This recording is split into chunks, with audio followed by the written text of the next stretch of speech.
চুল প্রতিস্থাপন তো একটা ম্যাজিকের মতো। আপনার টাক মাথায় নতুন চুল গজাচ্ছে, হঠাৎ করেই আপনার চুল চলে আসছে। ৬ মাস মাথায় আপনার নতুন চুল চলে আসছে।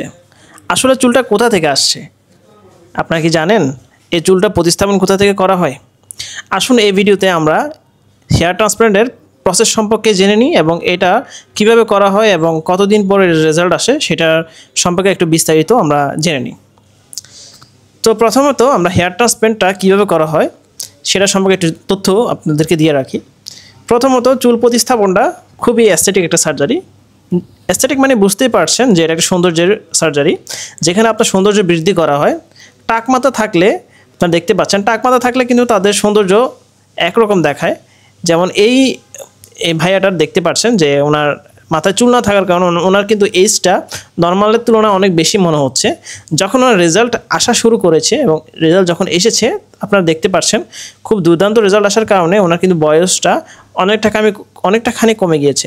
অলমোস্ট 50% ওনার বয়স কমে গিয়েছে, যেটা চুলের কারণেই ওনার সৌন্দর্যটা একটু বৃদ্ধি হওয়ার কারণেই ওনার এই জিনিসটা হয়েছে।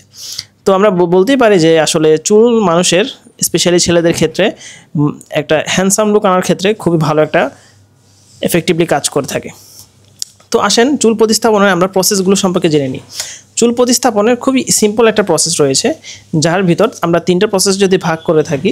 প্রথমটা হচ্ছে স্লিটিং ডিজাইনিং, যেটা আপনার টাক মাথা এরিয়াতে যখন আমরা চুলগুলো বসাবো বা আপনার যে জায়গায় চুলের প্রয়োজন রয়েছে সে জায়গায় আমাদের কিছু ছিদ্র করতে হয়, যেটাকে আমরা ডিজাইন বলে থাকি। সার্জিক্যাল কিছু ছিদ্র থাকে, যেটা আমরা সাফায়ের ব্লেডের সহায়তায় করে থাকি। এই ডিজাইনে বরাবরই আপনার চুলগুলো বসে থাকে। অবশ্যই এটা একজন ভালো এক্সপার্টিস ডক্টরই এই ডিজাইনিংটা করে থাকে, যাতে আপনার চুলের রেজাল্টটা ন্যাচারাল লুক চলে আসে। দেন ডিজাইনিংয়ের পরের ধাপ হচ্ছে হেয়ার এক্সট্রাকশন বা পাঞ্চিং। এখানে আমরা কি করি, 2টা প্রসেসে করে থাকি। প্রথমত হচ্ছে আমরা চুলটাকে একটা নির্দিষ্ট টার্গেট অনুযায়ী পাঞ্চ করে থাকি, যাতে আপনার পুরো ফলিকুলটা ড্যামেজ ছাড়াই আমরা তুলতে পারি। এবং খেয়াল রাখা হয় যে আপনার এই চুলগুলো আমরা যেগুলো নিচ্ছি যে জায়গা থেকে নিচ্ছি বা যে এরিয়া থেকে নিচ্ছি সেই এরিয়ার ডেন্সিটিও যাতে কমে না যায় বা দেখতে যাতে বাজে না লাগে। এর কারণ হচ্ছে যদি আপনার এই ডেন্সিটি কমে যায় বা দেখতে বাজে লাগে, তাহলে আপনার সামনের সৌন্দর্য বৃদ্ধি করতে গিয়ে পেছনের সৌন্দর্য নষ্ট করার কী দরকার ছিল? এর ক্ষেত্রে দেখা যায় যে সৌন্দর্য বাড়ানোর ক্ষেত্রে গিয়ে আপনার হিতে বিপরীত হয়ে যায়, আপনার পেছনের লুকটা নষ্ট হয়ে যায়। আপনি বুঝতেই পারছেন যে আমরা ডোনার বলতে কোনটাই বোঝাচ্ছি। স্পেশালি আপনার মাথার পেছনের অংশ থেকেই আমরা চুলটা নিয়ে থাকি এবং অ্যাজ ইউজুয়াল আমরা দাড়ি থেকেও নিয়ে থাকি। এই 2টা এরিয়া, ডোনার এরিয়ার চুলগুলো খুবই এফেক্টিভলি কাজ করে এবং ভালো রেজাল্ট আনতে খুবই সহায়তা করে। এবং এই চুলগুলোকে যখন আমরা পাঞ্চিং করি, পাঞ্চিংয়ের পরে ফরসেপের সহায়তায় একটা 1 by 1 তুলে থাকি এবং এগুলোকে আমরা এর থেকে আমরা ক্লিন করে একটা নির্দিষ্ট টেম্পারেচারে সংরক্ষণ করে রাখি। এই সংরক্ষিত গ্রাফগুলোকে আমরা নির্দিষ্ট সময়ের ভিতরে আপনার কাঙ্ক্ষিত জায়গায় প্রতিস্থাপন করে থাকি। আপনার নেক্সট স্টেপটা হচ্ছে হেয়ার ইমপ্লান্টেশন।